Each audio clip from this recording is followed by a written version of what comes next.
Alright mga kapatid, God bless po sa lahat at welcome back po. Thank you po at God bless po sa lahat. Mayroon na tayo dalawang picture. Yung mensahe ni Attorney Mark Tolentino regarding sa kwan.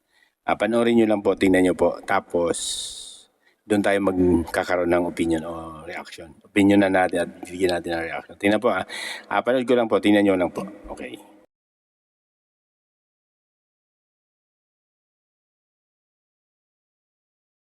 Nakita nyo, di ba po?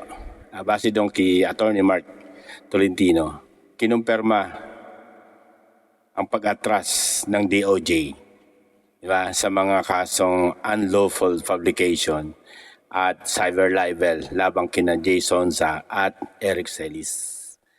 Kinumpirma po ni Attorney Tolentino po ito.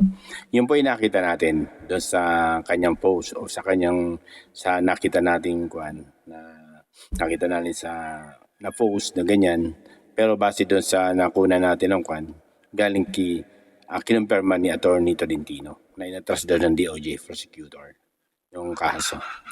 Pero ang tanong ito mga kapatid, bigyan natin ng reaction bakit kung talagang matibay ang ebidensya, di ba?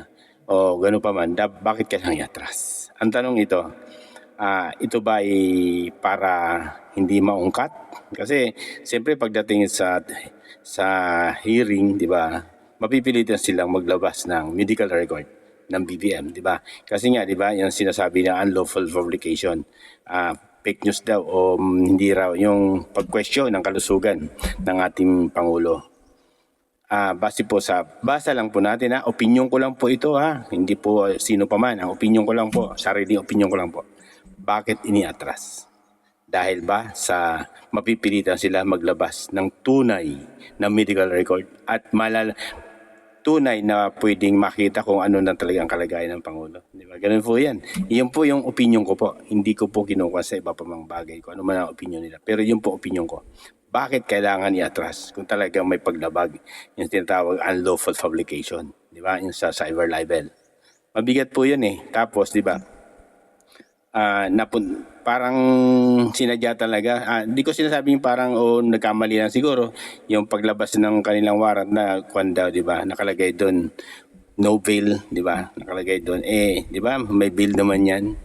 Tapos yun nga, base doon sa narinig natin, humingi na dispensa yung nagbigay ng warrant na nagkamali ata, di ba? Pero ang tanong natin ito, bakit kailangan i-atras ang DOJ? Yung part na yon. Dahil ba bakit? Baka lumitaw o porsigihin sila na magbigay ng totoong medical record. Okay po, thank you po. God bless po.